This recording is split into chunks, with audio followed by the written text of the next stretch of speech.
അതിപ്പോ തൃപ്തി അല്ലെങ്കിലും ഞങ്ങൾ എവിടം വരെ വേണമെങ്കിലും പോകാൻ തയ്യാറാണ്.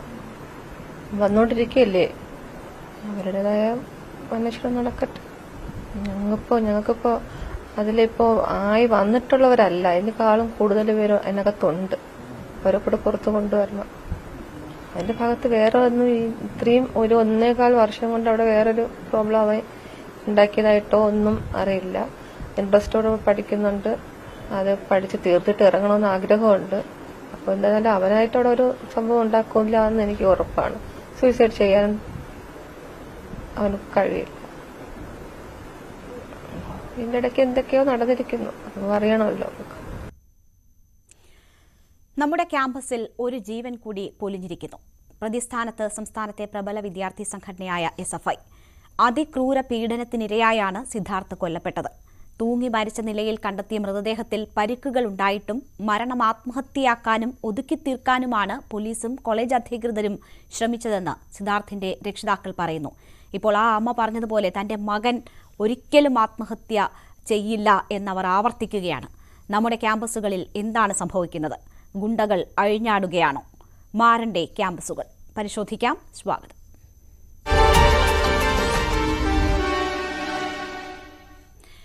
ശ്രീ സൈഫുദ്ദീൻ P. ഹംസ അധ്യാപകൻ, ശ്രീ അനിൽ അമ്പാട്ട് സാമൂഹ്യ നിരീക്ഷകനും ഇടത് സഹയാത്രികനും, ശ്രീ AV ചന്ദ്രൻ സാമൂഹ്യ പ്രവർത്തകൻ എന്നിവരാണ് നമ്മുടെ ചർച്ചയിൽ പങ്കെടുക്കുന്നത്. ആദ്യം ശ്രീ സൈഫുദ്ദീൻ P. ഹംസ, നമ്മൾ ഒരുപാട് ഇത്തരം സംഭവങ്ങൾ കണ്ടിട്ടുണ്ട്. ഒരു മരണം കൂടി നമ്മുടെ ക്യാമ്പസിൽ ഉണ്ടായിരിക്കുകയാണ്. പക്ഷേ ഇത് കേരളത്തെ പിടിച്ചുലയ്ക്കുകയാണ്. ആ മരണം സംഭവിക്കുന്ന സാഹചര്യം ഒഴിവാക്കാൻ പറ്റിയില്ല. ആ മരണം നടന്നതിന് ശേഷം പോലും കൃത്യമായ അന്വേഷണം നടക്കുന്നില്ല. പ്രധാന പ്രതികളെ രക്ഷിക്കാനുള്ള സാഹചര്യം ഒരുങ്ങുന്നു തുടങ്ങിയ പല വിധത്തിലുള്ള ആശങ്കകൾ ആ കുടുംബം പങ്കുവെച്ചുകൊണ്ടിരിക്കുകയാണ്. നമ്മൾ ഈ സാഹചര്യത്തിൽ പ്രവാസി സമൂഹത്തിൻ്റെ പ്രതികരണം തേടുന്നത്, നമ്മളുടെ ക്യാമ്പസുകൾ ഇങ്ങനെ മതിയോ? നമ്മൾ കാലാകാലങ്ങളിൽ എല്ലാ തലങ്ങളിലും മാറ്റങ്ങൾ ആഗ്രഹിക്കുന്നുണ്ട്, മാറുന്നുണ്ട്. പക്ഷേ ക്യാമ്പസുകളിലെ അന്തരീക്ഷം നല്ലതാകുന്നില്ല എന്ന ഒരു തോന്നൽ ഈ സംഭവത്തോടു കൂടി കൂടുതൽ ചർച്ചയാവുകയാണ്. താങ്കൾക്ക് എന്താണ് തോന്നുന്നത്? താങ്കൾ വിദേശ രാജ്യത്ത് അധ്യാപകനായി ജോലി ചെയ്യുന്ന, ഇത്തരം സർവകലാശാലകൾ നേരിട്ട് കണ്ടിട്ടുള്ള, പരിചയപ്പെട്ടിട്ടുള്ള വ്യക്തിയാണല്ലോ. എന്താണ് നമ്മുടെ ക്യാമ്പസുകളിൽ ഇനി ഉണ്ടാകേണ്ട മാറ്റം? നമസ്കാരം.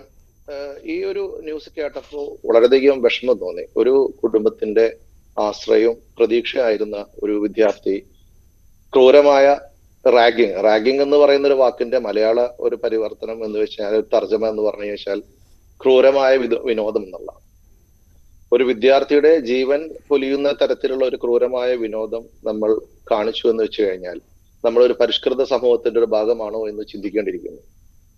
ഇപ്പോ നമ്മൾ മനസ്സിലാക്കേണ്ടത്, കേരളത്തിന്റെ ക്യാമ്പസുകളും സിനിമകളിലൊക്കെ നമ്മൾ കണ്ടിട്ടുണ്ട്. പഴയ സിനിമകളിലൊക്കെ റാഗിങ് ഒക്കെ വളരെ ക്രൂരമായ രീതിയിൽ കുട്ടികളെ, പ്രത്യേകിച്ച് പ്രീ ഡിഗ്രി ഫസ്റ്റ് ഇയറിനും PG ക്ലാസ്സിലൊന്നും അങ്ങനെ ഉണ്ടാവാറില്ല. ഈ ജൂനിയർ സ്റ്റുഡന്റ് സീനിയേഴ്സ് റാഗിങ് ഒരു അവകാശം പോലെ വളരെ ക്രൂരമായ രീതിയിൽ. പക്ഷെ അത് ശരിക്കും കാലക്രമേണ അതിന്റെ മാറ്റങ്ങൾ വന്ന് നമ്മുടെ ക്യാമ്പസുകളൊക്കെ ഒന്നും കൂടി എല്ലാവരും ഈ ജൂനിയർ സീനിയേഴ്സ് എന്നുള്ളൊരു വ്യത്യാസമൊക്കെ കുറഞ്ഞു വന്നു തുടങ്ങിയ ഒരു കാലഘട്ടത്തിലാണ് നമ്മൾ ജീവിക്കുന്നത്. പക്ഷേ ഈ ഒരു സംഭവത്തിനോടുകൂടി നമ്മൾ വ്യക്തമാക്കുന്നത്, ഇത്തരത്തിലുള്ള കാര്യങ്ങൾ നമ്മൾ അറിയപ്പെടാതെങ്കിലും കേരളത്തിന്റെ ക്യാമ്പസുകൾ പലയിടത്തും നടക്കുന്നുണ്ടെന്നാണ്. ഈ വാർത്ത വായിച്ചപ്പോൾ, ഞാനൊരു അധ്യാപകനാണ്, കേരളത്തിലും കോളേജിലും ഞാൻ പഠിപ്പിച്ചിട്ടുള്ള ആളാണ്. അപ്പൊ ഇവിടെ ഒരു സ്കൂൾ അധ്യാപകനും ഒരു സ്കൂളിലെ പ്രിൻസിപ്പൾ ആണെന്നുള്ളപരി എനിക്ക് ഈ കുട്ടികളുമായിട്ട് പെരുമാറുമ്പോൾ ഉണ്ടാവുന്ന ഈ പ്രീ ഡിഗ്രി കാലഘട്ടത്തിൽ പഠിക്കുന്ന കുട്ടികൾ കേരളത്തിന്റെ കോളേജുകളിൽ നിന്ന് പ്രീ ഡിഗ്രി മാറ്റി അത് സ്കൂളുകളിലേക്ക് +2 ആക്കി കൊടുത്തപ്പോൾ അത് ഈ പക്വതയില്ലാത്തൊരു പെരുമാറ്റം കുട്ടികൾ, പ്രത്യേകിച്ച് പ്രീ ഡിഗ്രിക്കാരായിട്ടുള്ള കുട്ടികൾ കുറെ പ്രശ്നങ്ങൾ റാഗിങ്ങിൽ വന്ന് പെടാറുണ്ടായിരുന്നു. അപ്പൊ അന്നൊക്കെ വളരെ വിഷമകരമായ പ്രത്യേകിച്ച് വളരെ വിഷമിപ്പിക്കുന്ന പല വാർത്തകളും നമുക്ക് ഈ റാഗിങ്ങിന് കേൾക്കാറുണ്ടായിരുന്നു. പക്ഷെ ഇവിടെ സംഭവിച്ചിട്ടുള്ളത്, ഇത് കാൽക്കുലേറ്റ് ചെയ്തിട്ടുള്ള അല്ലെങ്കിൽ ഒരു കൃത്യമായ ഒരു ആസൂത്രണത്തിന്റെ ഭാഗമായിട്ട് നടപ്പാക്കിയിട്ടുള്ള ഒരു റാഗിങ് ആണ്. കാരണം വീട്ടിലേക്ക് പുറപ്പെട്ട ഈ കുട്ടിയെ അത്യാവശ്യമായ ഒരു വർക്ക് ഉണ്ട് എന്ന് പറഞ്ഞിട്ടൊരു കാര്യം ഉണ്ട് എന്ന് പറഞ്ഞിട്ട് തിരിച്ച് ഹോസ്റ്റലിലേക്ക് തിരിച്ച് വിളിച്ചുകൊണ്ട് അദ്ദേഹത്തിന്റെ, അല്ലെങ്കിൽ ആ കുട്ടിയെ 20-22 വയസ്സായിട്ടുള്ള ഒരു കുട്ടീനെ ക്രൂരമായ പീഡനങ്ങൾക്ക് വിധേയമാക്കി. ഇപ്പൊ പോസ്റ്റ്മോർട്ടം റിപ്പോർട്ട് കാണിക്കുന്നത് വയറിൽ ഒന്നും ഉണ്ടായിരുന്നില്ല, ഭക്ഷണത്തിന്റെ അവശിഷ്ടങ്ങളൊന്നും ഇല്ലായിരുന്നു പറയുന്നത്. അതായത് ആ കുട്ടിക്ക്, മരിച്ച കുട്ടിക്ക് ഭക്ഷണം പോലും കൊടുത്തിരുന്ന എന്നൊരു അവസ്ഥയിൽ എത്തുമ്പോൾ നമ്മളൊരു അപരിഷ്കൃത ഒരു സംസ്കാരത്തിന്റെ ഭാഗമായി നമ്മൾ അധ്യാപകരും ഈ കുട്ടികളും നമ്മൾ നമ്മൾ പറയാറുണ്ട് ഗോഡ്സ് ഓൺ കൺട്രി എന്ന് വിളിക്കുന്ന കേരളത്തിലാണ് ഇത്തരത്തിലുള്ള വാർത്തകളൊക്കെ വരുമ്പോൾ വളരെയധികം വിഷമമുണ്ട്. എവിടെയാണ് നമ്മൾ മാറേണ്ടത്, എങ്ങനെയാണ് നമ്മൾ മാറേണ്ടത്? ഇവിടെ എൻ്റെ അടുത്ത് ഒരുപാട് കുട്ടികൾ വരാറുണ്ട്, മാതാപിതാക്കൾ വരാറുണ്ട്. സാർ, ഇവിടെ ഏതെങ്കിലും കോളേജിൽ ഇവിടെ നമ്മൾ കുട്ടികളെ +2 കഴിഞ്ഞാൽ ചേർക്കണം, കാരണം നാട്ടിലേക്ക് പറഞ്ഞയക്കാൻ പേടിയാണ്.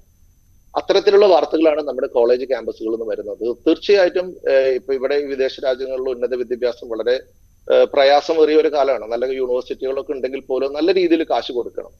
അതിന് അത്രയും കാശ് മുടക്കാൻ പറ്റാത്ത ആളുകൾ പോലും കുട്ടികളെ നാട്ടിലേക്ക് പറഞ്ഞയക്കാൻ ചിന്തിക്കുന്നില്ല. കാരണം കുട്ടികളുടെ പഠനത്തിനേക്കാൾ ഉപരി കുട്ടികളുടെ ഒരു സേഫ്റ്റിയെ കുറിച്ച് അവർ ചിന്തിക്കുന്ന ഒരു അവസ്ഥയിലേക്ക് എത്തിയിരിക്കുന്നു.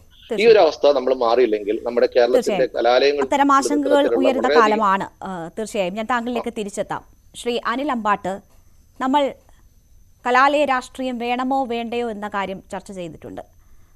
ഇതിപ്പോൾ കുട്ടികൾ എന്നാണ് സൈഫുദ്ദീൻ സാർ ഉൾപ്പെടെ പറയുന്നത്. പക്ഷേ വോട്ടവകാശമുള്ള പൗരന്മാരായി മാറിയിട്ടുള്ള വ്യക്തികൾ തന്നെയാണ് അവരും. അവിടെയാണ് ഇത്ര അപരിഷ്കൃതമെന്നല്ല, അധമമായ ക്രൂരമായ കൃത്യങ്ങൾ നടന്നിരിക്കുന്നത്. പുറത്ത് നമുക്ക് പറയാൻ പോലും, നിങ്ങൾ പ്രവാസികളാണല്ലോ, ഇങ്ങനെ ഒരു സംഭവം നമ്മുടെ നാട്ടിൽ നടന്നു എന്ന് പറയാൻ പോലും നമ്മൾ ആഗ്രഹിക്കാത്ത വിഷയങ്ങളാണ്. ഇവിടെ ഇപ്പോൾ സ്വാതന്ത്ര്യവും ജനാധിപത്യവും സോഷ്യലിസവും മുദ്രാവാക്യമാക്കിയ ഒരു സംഘടനയുടെ ഭാഗമായി പ്രവർത്തിക്കുന്ന വിദ്യാർത്ഥികൾ അതിൻ്റെ പ്രധാന പ്രതികളായി വരുന്ന ഒരു സാഹചര്യത്തെ എങ്ങനെ കാണണം? നമ്മളുടെ കലാലയ രാഷ്ട്രീയം കൊണ്ട് നമ്മൾ ഉദ്ദേശിക്കുന്ന എന്തെങ്കിലും ഫലമുണ്ടെങ്കിൽ ഇത്തരമൊരു സംഭവം നടക്കാൻ പാടില്ലായിരുന്നല്ലോ. പാടില്ലാത്തത് ആണ് എന്ന് തന്നെയാണ് നമ്മൾ അതിനെക്കുറിച്ച് ഉറപ്പിച്ച് പറയുന്നത്. നമ്മൾ മാത്രം മൊത്തം സമൂഹം അതിനെക്കുറിച്ചിട്ട് അപലപിച്ചിട്ടുണ്ട്. എന്താ പറയാ, നമ്മുടെ സർക്കാർ അതിനെ അപലപിച്ചിട്ടുണ്ട്. ഞാൻ പറഞ്ഞു കഴിഞ്ഞാല് ഈ വെറ്റിനറി കോളേജിലെ സിദ്ധാർത്ഥിന്റെ മരണം, കൊലപാതകം എന്ന് പറയുന്ന ഇപ്പോൾ മരണം, വളരെ അപലപനീയമായ ഒരു വിഷയമാണ്. ഒരു പരിഷ്കൃത സമൂഹത്തിൽ മാനുഷികമായിട്ടുള്ള ഒരു പരിഗണനയും അർഹിക്കാത്ത ഒരു വലിയ ദാരുണമായിട്ടുള്ള സംഭവമാണത്. പക്ഷെ അതൊന്നും നേരത്തെ പറഞ്ഞ പോലെ കലാലയത്തിൽ രാഷ്ട്രീയം വേണമോ എന്ന് ചോദിക്കുകയും അത് രാഷ്ട്രീയമാണ് ഇതിന്റെ കാരണം എന്ന് പറയുകയും ചെയ്യുന്നത് തെറ്റായ ഒരു നിരീക്ഷണമാണ്. കാരണം ഈ വിദ്യാർത്ഥികൾ കലാലയ രാഷ്ട്രീയം വേണമെന്ന് പറയുമ്പോൾ നമ്മൾ ഉദ്ദേശിക്കുന്ന ചില ലക്ഷ്യങ്ങളുണ്ടല്ലോ, അതിലേക്കാണ് ഞാൻ വരുന്നത്. അതാണ് ഞാൻ സൂചിപ്പിച്ചത്. കലാലയ രാഷ്ട്രീയം വേണ്ട, അല്ലെങ്കിൽ അതിനെ ഇതുമായി കൂട്ടിക്കെട്ടുകയല്ല. അതിനോടൊപ്പം, ആ സംഘടനയോടൊപ്പം നിൽക്കുന്നവർക്ക് പോലും അത് എന്തിനാണ്, അവരുടെ എന്താണ് പ്രവർത്തനം എന്നൊന്നും മനസ്സിലാകുന്നില്ലല്ലോ. തെറ്റിന്റെ വഴിയിലല്ലേ അവർ. ഈ കൊലപാതകത്തിൽ ഉൾപ്പെട്ടിട്ടുള്ളവർക്ക് രാഷ്ട്രീയ ബോധം ഇല്ല എന്ന് വിശ്വസിക്കുന്ന ഒരാളാണ് ഞാൻ. അവർക്ക് രാഷ്ട്രീയം അറിയില്ല, എന്താണ് രാഷ്ട്രീയം എന്നുള്ളത്. കലാലയം ഇപ്പൊ SFI വിദ്യാർത്ഥികളാണെന്നാണല്ലോ ഇപ്പൊ ഇത് പറഞ്ഞു വരുന്നത്. പക്ഷെ യഥാർത്ഥത്തിൽ എന്താണ് SFI മുൻകാലങ്ങളിലൊക്കെ ചെയ്തിട്ടുള്ളത്? ഞാൻ ഇപ്പൊ ഒരു കാര്യം പറയാം, റാഗിങ്ങിനെ കുറിച്ചൊരു കാര്യം പറയാം. റാഗിങ് നമ്മുടെ സൊസൈറ്റിക്ക് അകത്ത് ഒരു പരിധി വരെ ഈവൻ നമ്മളുടെ ടീച്ചേഴ്സ് പോലും അക്സെപ്റ്റ് ചെയ്തിരുന്ന ഒരു സാധനമാണ്. എന്തിനാന്ന് വെച്ച് കഴിഞ്ഞാൽ, അതായത് സാമൂഹികമായിട്ട് ഒരു തരം അക്സെപ്റ്റൻസ് ഉണ്ടായിരുന്നു. റാഗിങ്, നമ്മൾ സ്കൂളിൽ നിന്ന് വരുന്ന കുട്ടികളെ റാഗ് ചെയ്ത് പരുവപ്പെടുത്തി അവരൊരു സൊസൈറ്റിയിലേക്ക് ഇറങ്ങാൻ പ്രാപ്തരായിട്ടുള്ള ആളുകളാക്കി മാറ്റുന്നുള്ള ഒരു കോൺസെപ്റ്റ് പോലും ഉണ്ടായിരുന്നു. പഴയ കാലത്ത് പ്രാചീനമായിട്ടൊരു ചിന്തയാണ് അതെന്ന് മനസ്സിലാക്കുകയും SFI ആണ് അതിന് പ്രധാനമായിട്ട് നേതൃത്വം കൊടുത്തത്. എല്ലാ കോളേജുകളിൽ നിന്നും സ്കൂളുകളിൽ നിന്നും റാഗിങ് എടുത്തു കളയണമെന്ന് പറഞ്ഞിട്ട് റാഗിങ് കുറ്റകരമായ ഒരു സംഭവമായിട്ട് വിശേഷിപ്പിക്കുകയും അതിന് ചെയ്യാൻ പാടില്ല എന്നുള്ളൊരു നിയമം തന്നെ കൊണ്ടുവരാൻ സമരം ചെയ്തൊരു സംഘടനയാണ് SFI. ഇനി നമ്മൾ ക്യാമ്പസിനെ കുറിച്ച് നോക്കൂ. ക്യാമ്പസ് പഴയ ക്യാമ്പസാണ് ഇപ്പോഴത്തെ. ക്യാമ്പസ് വളരെയധികം മാറിപ്പോയി. സമരങ്ങളുടെ കാലം എടുത്തു നോക്കുക. പഴയ നമ്മളുടെ സമരങ്ങൾ എങ്ങനെയാ? വിദ്യാർത്ഥി സമരങ്ങൾക്ക് പ്രത്യേകമായിട്ടൊരു അക്രമാസക്ത സ്വഭാവം ഉണ്ടായിരുന്ന ഒരു സമരമായിരുന്നു ഞാനൊക്കെ പഠിക്കുന്ന ഒരു കാലത്തുണ്ടായിരുന്നത്. ആ കാലമാണോ ഇപ്പോൾ ഉള്ളത്? വിദ്യാർത്ഥി സമരങ്ങളുടെ രീതി തന്നെ മാറിപ്പോയി. വിദ്യാർത്ഥി സമരങ്ങളിൽ നിന്ന് പാട്ടുപാടിയും നമ്മൾ ഡ്രം അടിച്ചും ഒക്കെ എന്താ പറയാ, ഒരു വളരെ സർഗാത്മകമായിട്ട്, എന്നാൽ അവരുടെ ആവശ്യങ്ങൾക്ക് വേണ്ടിയിട്ട് വളരെ കൃത്യമായിട്ട് മുദ്രാവാക്യം മുഴക്കുകയും സമരം ചെയ്യുന്ന ഒരു രീതിയിലേക്ക് നമ്മൾ മാറിയില്ലേ? പരിഷ്കൃത സമൂഹത്തിന്റെ ഒരു മാറ്റം തന്നെയാണത്. പിന്നെ ഇതിന്റെ മറ്റൊരു വിഷയം എന്ന് വെച്ച് കഴിഞ്ഞാൽ വിദ്യാർത്ഥികളുടെ ബന്ധങ്ങളിൽ മാറ്റം വരുത്തി. SFI പോലുള്ള പുരോഗമന സംഘടനകളാണ് ജെൻഡർ ഈക്വാലിറ്റിക്ക് വേണ്ടിയിട്ട് എവിടെയും സമരം ചെയ്തിട്ടുള്ളത്. കോളേജിലത്തെ സ്ഥിതി എന്താ? പഴയ പോലെ ആയിരുന്നു. ഇപ്പോഴത്തെ അവസ്ഥ, നമ്മൾ ആൺകുട്ടികളും പെൺകുട്ടികളും തമ്മിൽ എത്രയോ ഭിന്നിച്ച് ജീവിച്ചിരുന്ന മനുഷ്യരായിരുന്നു.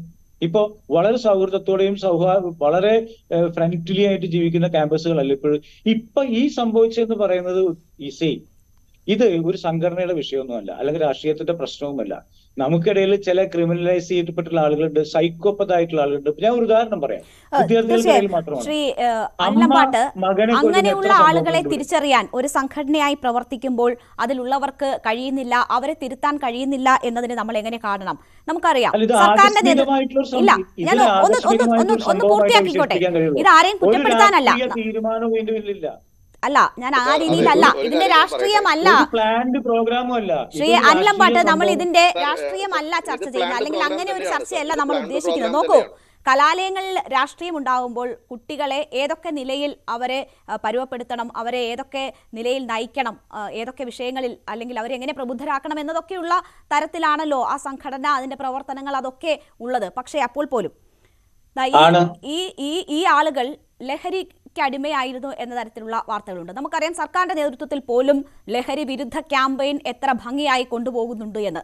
അപ്പോൾ കായിക ഇനങ്ങളിലേക്ക്, കായിക മത്സരങ്ങളിലേക്കൊക്കെ വിദ്യാർത്ഥികളുടെ ശ്രദ്ധ തിരിക്കുക, രാഷ്ട്രീയ പ്രവർത്തനങ്ങളിലേക്ക് മാറ്റുക, സാമൂഹിക പ്രവർത്തനങ്ങളിലേക്ക് അവരെ ആകർഷിക്കുക, ഇതൊക്കെ ഈ സംഘടനകളും കൂടിയൊക്കെ ഉൾപ്പെട്ട് നടത്തുമ്പോൾ ആ സംഘടനയെ നയിക്കുന്നവർ തന്നെ ലഹരിക്ക് അടിമയാണ് എന്ന് വരുമ്പോൾ, അല്ലെങ്കിൽ അവരെ തിരുത്താൻ ആ സംഘടനയ്ക്ക് കഴിയുന്നില്ല എന്ന് വരുമ്പോൾ നമ്മൾ അതിനെ എങ്ങനെയാണ് കാണേണ്ടത്? രാഷ്ട്രീയമായ കുറ്റപ്പെടുത്തലല്ല, സ്വയം വിമർശനപരമായി തിരുത്തി പോകേണ്ടുന്ന കാര്യങ്ങൾ നമ്മൾ സംസാരിക്കുന്നു എന്ന് കരുതിയാൽ മതി.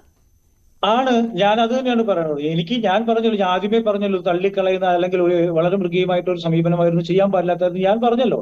രണ്ടാമത്തെ കാര്യം നിങ്ങൾ പറഞ്ഞു തന്നെയാണ്, ഒരു സൊസൈറ്റി അല്ലെങ്കിൽ സർക്കാർ എന്താണ് ചെയ്യേണ്ടത്? ഇവിടെ ലഹരി വിരുദ്ധ സൊസൈറ്റി ഉണ്ടാക്കാൻ വേണ്ടിയിട്ട് നമ്മൾ ആവുന്നത്ര നടപടികൾ സ്വീകരിച്ച് മുന്നോട്ട് പോകുന്നു. പക്ഷേ നമുക്ക് കേരളത്തിൽ ഒരു ലഹരി വിമുക്ത കേരളമാക്കി മാറ്റാൻ കഴിയുമോ? അത് നമ്മൾ ഉദ്ദേശിക്കുന്നത് ഒരു ദിവസം കൊണ്ട് കഴിയുന്ന കാര്യമാണ് അല്ല. പക്ഷെ നമുക്ക് ലഹരി വിരുദ്ധ പ്രവർത്തനങ്ങൾക്ക് കാര്യക്ഷമമായ പ്രവർത്തനങ്ങൾ സർക്കാർ നടത്തുന്നു. ഞാൻ പറഞ്ഞല്ലോ, ക്യാമ്പസുകളുടെ സിറ്റുവേഷൻ, നമ്മുടെ പഴയ ക്യാമ്പസുകളുടെ 90കളിലൊക്കെ ഞങ്ങൾ പഠിച്ചിരുന്ന ഒരു ക്യാമ്പസിന്റെ സിറ്റുവേഷൻ ആണ് ഇപ്പോഴത്തെ ക്യാമ്പസ് സിറ്റുവേഷൻ. ഞാൻ നേരത്തെ പറഞ്ഞു, അത് നമ്മൾ പരമാവധി കുട്ടികൾ ടീച്ചേഴ്സും കുട്ടികളുമായിട്ടുള്ള ബന്ധം എത്രയോ മാനുഷികമായിട്ടുള്ള അല്ലെങ്കിൽ എത്രയോ അടുപ്പമുള്ള ബന്ധമാണ്. ടീച്ചേഴ്സും പാരന്റ്സുമായിട്ട് ബന്ധപ്പെടുന്നു, PTA കമ്മിറ്റികൾ കൊണ്ടുവരുന്നു, കുട്ടികളെ മോണിറ്റർ ചെയ്യാനുള്ള സംവിധാനങ്ങൾ ഉണ്ടാക്കുന്നു, പഠന നിലവാരം ഉയർത്തുന്നു, സ്കൂളുകളുടെയും കോളേജുകളുടെയും ഇൻഫ്രാസ്ട്രക്ചർ ഡെവലപ്പ് ചെയ്യുന്നത് വലിയ എന്താ പറയുക, ഇന്റർനാഷണൽ ലെവലിലേക്ക് ഈ സംവിധാനങ്ങൾ ഒക്കെ ഉയർത്തുന്നു. ഇങ്ങനെ തന്നെയാണ് നമ്മൾ എഡ്യൂക്കേഷൻ, പുതിയ എഡ്യൂക്കേഷൻ വിദ്യാലയങ്ങളിലൂടെ പഠിച്ചു വന്ന അതിലൂടെ ശരി, താങ്കൾ ഈ സൂചിപ്പിച്ച സംവിധാനങ്ങളിലൂടെ പഠിച്ചു വന്ന വിദ്യാർത്ഥികളാണ് ഇവരും. അതിനുശേഷം ക്യാമ്പസിൽ എത്തുന്നു, അവിടെ ഒരു വിദ്യാർത്ഥി സംഘടനയുടെ ഭാഗമായി പ്രവർത്തിക്കുന്നു. അവരിൽ നിന്നാണ് ഒരു സഹപാഠിക്ക് ഇത്രയധികം ക്രൂരമായ മർദ്ദനമേറ്റ് ഈ രീതിയിൽ മരണപ്പെടേണ്ടുന്ന ഒരു സാഹചര്യം. അത് കൊലപാതകം എന്ന് ആ കുടുംബം ആവർത്തിച്ച് പറയുകയാണ്. അതൊരു സാധാരണ മരണമാണെന്ന് പോസ്റ്റ്മോർട്ടം റിപ്പോർട്ട് വന്നതിന് ശേഷമൊക്കെ പറയാൻ കഴിയുമോ എന്ന് എനിക്കറിയില്ല. അത് സംഭവിച്ചിട്ട് പോലും തേച്ചു മായ്ച്ചു കളയാനുള്ള ശ്രമങ്ങൾ നടന്നു. മുഖ്യമന്ത്രി വളരെ കൃത്യമായിട്ട് പറയുന്നത് ഒരു സ്പെഷ്യൽ അന്വേഷണ സംഘത്തെ നിയമിക്കുന്നു. ശരി, ഇനി SFI എന്ന് പറയുന്ന രാഷ്ട്രീയ സംഘടനയുടെ ഭാഗമായിട്ടുള്ളവർ പറഞ്ഞിട്ടുണ്ട്, ഒരാളെയും ഗവൺമെന്റിന്റെ ഭാഗമായിട്ടുള്ള രാജീവ് എന്ന് പത്രത്തിൽ പോസ്റ്റ്മോർട്ടം റിപ്പോർട്ട് ഉൾപ്പെടെ പുറത്തു വന്നതിന് ശേഷമാണ് അവിടെ ഒരു സംഭവം നടക്കാൻ, അങ്ങനെ ഒരു സംഭവം ഒരു ക്യാമ്പസിൽ നടക്കാൻ പാടുണ്ടോ? ഒരു 3 ദിവസമൊക്കെ ഒരു വിദ്യാർത്ഥിയെ ഭക്ഷണം പോലും കൊടുക്കാതെ പീഡിപ്പിക്കുന്നു. ഇതൊന്നും അധികൃതർ ആരും അറിയുന്നില്ല. ഡീൻ ഉൾപ്പെടെ ഈ കാര്യങ്ങളിൽ വരുത്തിയ വീഴ്ച എത്രമാത്രമെന്ന് ചർച്ചയായിട്ടുണ്ട്. അപ്പോൾ നമ്മുടെ സംവിധാനങ്ങൾ അവരുടെ ഉത്തരവാദിത്തങ്ങൾ ചെയ്യുന്നുണ്ടോ എന്നൊരു ചോദ്യം കൂടി ഉണ്ടല്ലോ. ഞാൻ താങ്കളിലേക്ക് തിരിച്ചെത്താം. ശ്രീ AV ചന്ദ്രൻ, നമ്മളുടെ വിദ്യാർത്ഥികൾ നമ്മുടെ കലാലയങ്ങൾ ഉപേക്ഷിക്കുന്നു, അവർ വിദേശത്ത് പഠനത്തിന് പോകുന്നു, അവരുടെ എണ്ണം കൂടി വരികയാണ്. ആ സാഹചര്യം നമ്മൾ തുടർച്ചയായി ചർച്ച ചെയ്തുകൊണ്ടിരിക്കുകയാണ്. ഇപ്പോൾ സൈഫുദ്ദീൻ സർ സൂചിപ്പിച്ചതുപോലെ തന്നെ നമ്മുടെ കുട്ടികൾ ഈ കലാലയങ്ങളിൽ പോയാൽ ഏതെങ്കിലും രാഷ്ട്രീയ പ്രസ്ഥാനത്തിന്റെ ഭാഗമായി വഴിതെറ്റിപ്പോകുമോ എന്ന് ആശങ്കപ്പെടുന്ന രക്ഷിതാക്കൾ നമ്മുടെ നാട്ടിലുണ്ട്. അല്ലെങ്കിൽ അവർ ഏതെങ്കിലും ചീത്ത കൂട്ടുകെട്ടുകളിൽ പോകുമോ, അല്ലെങ്കിൽ ഇതുപോലെ ആക്രമണങ്ങൾക്ക് ഇരയാകുമോ എന്നൊക്കെ നമുക്ക് ഒരുപാട് സംഭവങ്ങൾ നമ്മുടെ മുന്നിലുണ്ടല്ലോ. ജിഷ്ണു പ്രണോയ് നമ്മളുടെ ഒരു വേദനയായിരുന്നു. അങ്ങനെ കലാലയ രാഷ്ട്രീയം അക്രമത്തിന്റെ ഭാഗത്തേക്കൊക്കെ പോകുന്നത് കണ്ട് പേടിക്കുന്ന കുടുംബങ്ങളുണ്ട്. കുട്ടികളുടെ കൊഴിഞ്ഞുപോക്ക് അല്ലെങ്കിൽ മൈഗ്രേഷന് ഇതൊക്കെ ഒരു കാരണമാകുന്നുണ്ടോ? താങ്കൾ എങ്ങനെയാണ് അതിനെ നോക്കിക്കാണുന്നത്? തീർച്ചയായും എനിക്ക് പറയാനുള്ളത് അതിന് തന്നെ സിദ്ധാർത്ഥന്റെ മരണത്തിൽ സങ്കടപ്പെട്ടിരിക്കുന്ന ആ കുടുംബത്തിന്റെ ദുഃഖത്തിൽ പങ്കുചേരുകയാണ്.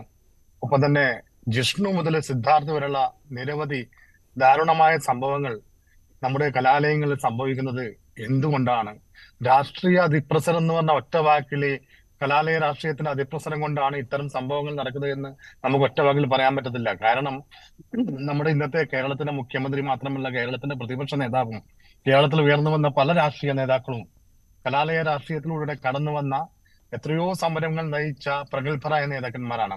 പക്ഷെ അതേസമയം കലാലയ രാഷ്ട്രീയത്തെ മറ്റു പല രീതികളിലും ഉപയോഗിക്കുന്ന ആ ഒരു രീതിയിലേക്ക് കടന്നു ചെല്ലുമ്പോഴാണ് ഇത്തരം അക്രമ സംഭവങ്ങൾ പല കലാലയങ്ങളിലും ഉണ്ടാകുന്നത്.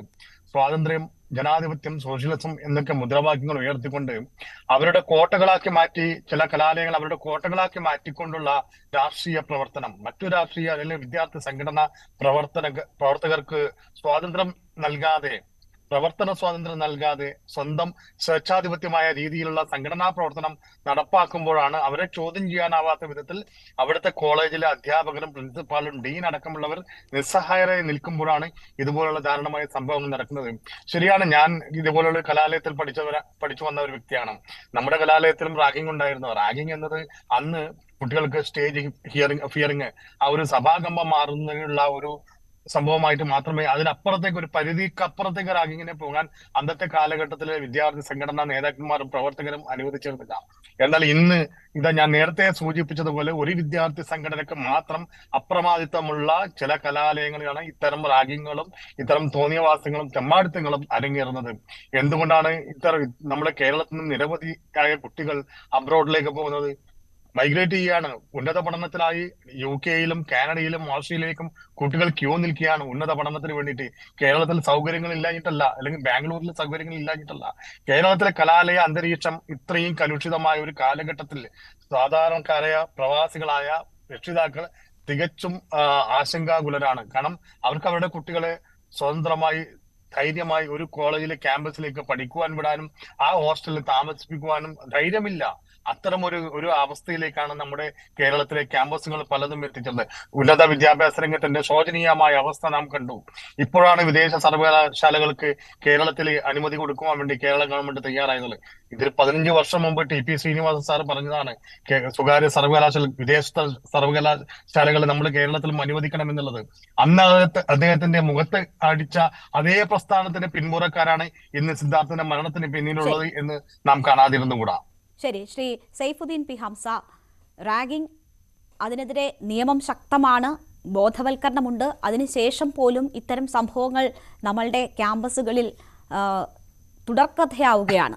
ഇതിപ്പോൾ റാഗിംഗ് എന്ന് പറഞ്ഞാൽ പോരാ, കരുതിക്കൂട്ടിയുള്ള കൊലപാതകം അന്ന് തന്നെ പറയേണ്ടുന്ന സാഹചര്യമാണ്. അന്വേഷണത്തിലൂടെ തെളിയേണ്ടതാണ് ആ കാര്യങ്ങൾ എന്നതുകൊണ്ട് മാത്രം അത് ഒഴിവാക്കുകയാണ്. പക്ഷേ വീട്ടിലേക്ക് പോയ വിദ്യാർത്ഥിയെ തിരിച്ച് വിളിച്ച് അവിടെ ഭക്ഷണം പോലും കൊടുക്കാതെ നരകയാതന അനുഭവിപ്പിച്ച് നടത്തിയ കൊലപാതകം എന്നതാണ് വീട്ടുകാർ ആക്ഷേപിക്കുന്നത്.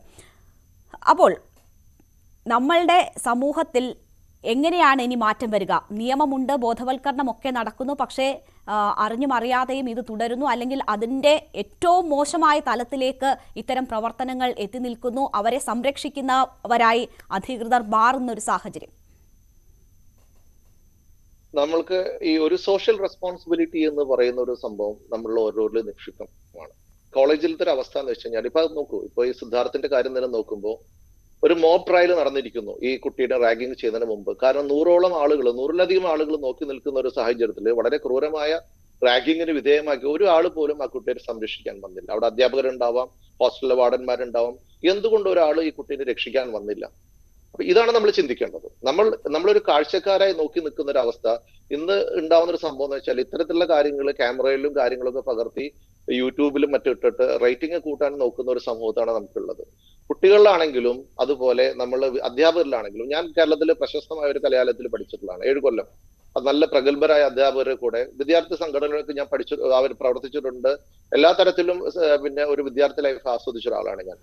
ഞങ്ങളുടെ കോളേജിലൊക്കെ ഇത്തരത്തിലുള്ള റാഗിങ് എന്ന് നേരത്തെ പറഞ്ഞതുപോലെ റാഗിങ്ങിലുപരി അത് ഫസ്റ്റ് ഇയേഴ്സിലുള്ള കുട്ടികളെ തന്നെ പാട്ട് പാടിക്കുക, അത് കഴിഞ്ഞാൽ നമ്മൾ വളരെയധികം ഒരു സൗഹൃദപരമായിട്ടുള്ള അവസ്ഥയിലേക്ക് സീനിയേഴ്സിനായിട്ട് മാറുന്ന ഒരു സംഭവം ഉണ്ടായിരുന്നു. പക്ഷെ ഇന്ന് അങ്ങനെയല്ല. ഈ ഇത്രയും ഒരു പ്രൊഫഷണൽ കോഴ്സിന് പഠിക്കുന്ന ഈ കുട്ടിയുടെ ജീവൻ കളയത്തക്ക രീതിയിൽ, അതിപ്പോ ആത്മഹത്യ തന്നെയാണെങ്കിലും ആത്മഹത്യയിലേക്ക് നയിച്ച ചില ഒരു പ്രേരണ ഉണ്ടാവുമല്ലോ.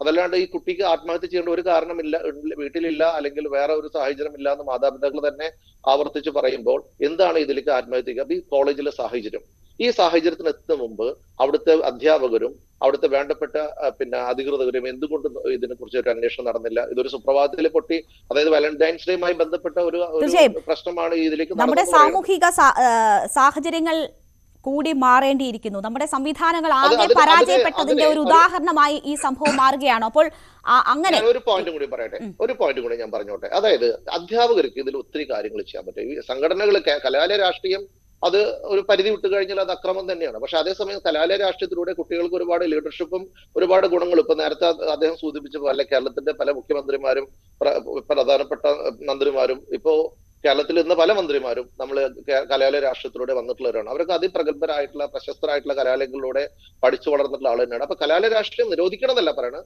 അതിന് കടിഞ്ഞാണിടേണ്ട സമയത്ത് അത് കടിഞ്ഞാണിടുകയും അതേസമയം അധ്യാപകർക്കും അവിടുത്തെ പ്രിൻസിപ്പളിനും അതൊക്കെ വ്യക്തമായ ഒരു ഇടപെടൽ ഇതിൽ നടത്തി തടയേണ്ട. Prevention is better than cure. ഇപ്പൊ നോക്കൂ, പ്രതിപക്ഷ നേതാവ് നമ്മളെ ബഹുമാനപ്പെട്ട മന്ത്രിയൊക്കെ ഇതിനെ കുറിച്ചിട്ട് അന്വേഷണം വരുന്നു. ആർക്ക് നഷ്ടപ്പെട്ടത്? ആ കുട്ടിയുടെ മാതാപിതാക്കൾക്ക്. ഈ ചർച്ചകളും കാര്യങ്ങളൊക്കെ ഇത് പ്രിവെന്റ് ചെയ്യണം. Prevention is better than cure. തീർച്ചയായും. ശ്രീ അനിൽ അമ്പാട്ട്, നമുക്കറിയാം നമ്മുടെ നാട് എത്രമാത്രം ഏതൊക്കെ സൂചകങ്ങളിൽ മുന്നിലാണ് എന്നത്. അതിൻ്റെ കണക്കുൾപ്പെടെ നമുക്കുണ്ട്. കേരളം എന്ന ഒരു സംസ്ഥാനം, അതിൽ അവിടെ വസിക്കുന്നതിൽ നമ്മൾ ഓരോരുത്തരും അഭിമാനിക്കുന്നവരാണ്. പക്ഷേ ഇത്തരം സംഭവങ്ങൾ ഉണ്ടാകുന്നുണ്ട്. വിദ്യാലയങ്ങളിൽ നിന്ന് എന്തുകൊണ്ട് വിദ്യാർത്ഥികൾ കൊഴിഞ്ഞു പോകുന്നു എന്നതിന് ഒരു കാരണം ഇതൊക്കെയാണ്. സാമൂഹികമായി നമ്മുടെ മറ്റ് സംവിധാനങ്ങൾ എങ്ങനെ പരാജയപ്പെടുന്നു? പോലീസ് അവിടെ കൃത്യമായി ഇടപെട്ടില്ല എന്ന് പറയുന്നു. അധ്യാപകർ അവർ ഇതിന് കൂട്ടുനിൽക്കുന്ന സമീപനം എടുത്തു. നമ്മളുടെ മറ്റ് ഇടങ്ങളിലുള്ള അഴിമതിയാകട്ടെ, ഇപ്പോൾ ആളുകൾ ചിന്തിക്കും ഇവിടെ പഠിച്ചിട്ട് ഇങ്ങനെയുള്ള സാഹചര്യങ്ങൾ, പഠിച്ചിറങ്ങി ഒരു ജോലി കിട്ടണമെങ്കിൽ അതാ വ്യാജ സർട്ടിഫിക്കറ്റ് പോലെയുള്ള സംഭവങ്ങൾ, അഴിമതിയാണെങ്കിൽ മറ്റൊരു തലത്തിൽ. അപ്പോൾ എന്തിനിവിടെ നിൽക്കണം? പഠനം എന്ന് പറഞ്ഞ ആളുകൾ പുറത്തേക്ക് പോകുന്നതിന് ഇതൊക്കെ ഓരോ ഘടകങ്ങളാണ്. ഇത് നമ്മൾ അങ്ങനെ സാമാന്യവൽക്കരിക്കാൻ കഴിയില്ല. ഞാൻ ഒരു കാര്യം ചോദിക്കട്ടെ. ഒന്നും നമുക്ക് സൊസൈറ്റിയിൽ നിന്ന് പൂർണ്ണമായിട്ട് നിർമ്മാർജ്ജനം ചെയ്യാൻ കഴിയില്ല. നമുക്ക് ഡെവലപ്ഡ് കൺട്രികളിൽ സംഭവിക്കുന്നത് നോക്കി വെക്കാം. അപ്പൊ ഡെവലപ്ഡ് കൺട്രികളിൽ ചില ക്യാമ്പസുകളിൽ വിദ്യാർത്ഥികൾ തോക്ക് കൊണ്ടുവന്ന് ക്ലാസ്സിലേക്ക് വിദ്യാർത്ഥികൾ വെടിവെക്കുന്ന എത്രയോ സംഭവങ്ങൾ യൂറോപ്പിലും മറ്റുണ്ടായിട്ടുണ്ട്. ഞാൻ ഇതിനെ ന്യായീകരിക്കാൻ വേണ്ടി പറയുന്നതല്ല. അപ്പൊ നമ്മൾ ഇതെന്താണെന്ന് അറിയോ? നമ്മൾ ഒരു സംഭവത്തെ എടുത്തുകൊണ്ട് ഈ സംഭവമാണ് മൊത്തം ഇതിന്റെ പരിച്ഛേദം എന്ന് പറയാനല്ല വേണ്ടത്. നമ്മൾ സൊസൈറ്റി എങ്ങനെ ഡെവലപ്പ് ചെയ്യാൻ ശ്രമിക്കുന്നു എന്നാണ് പറയേണ്ടത്.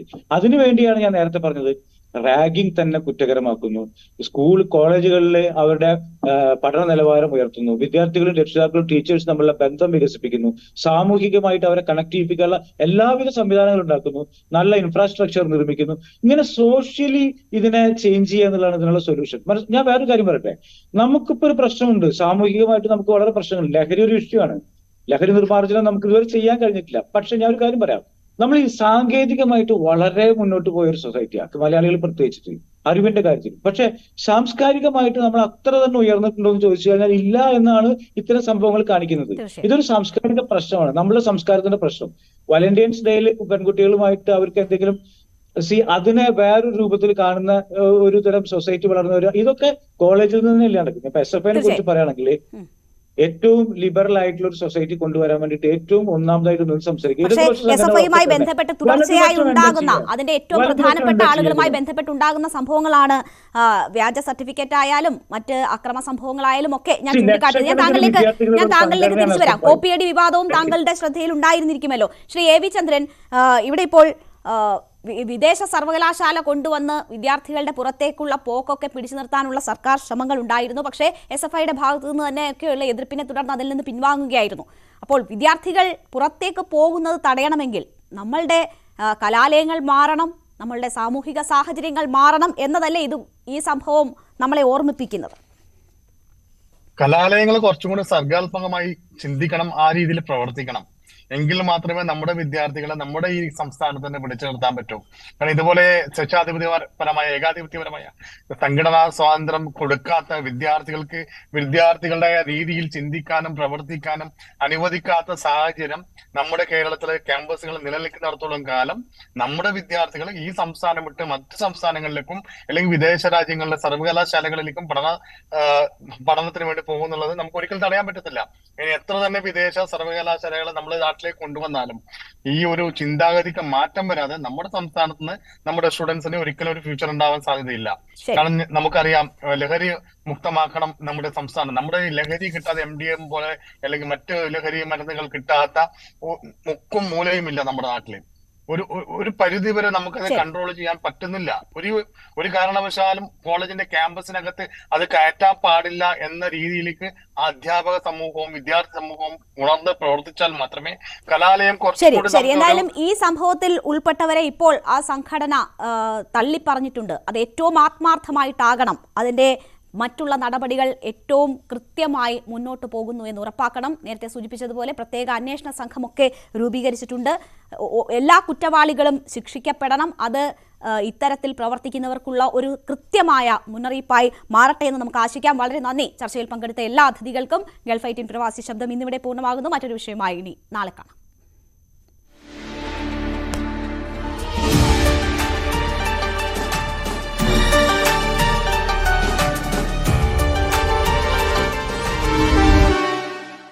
പൊൻകതിർ പുട്ട് സോഫ്റ്റ്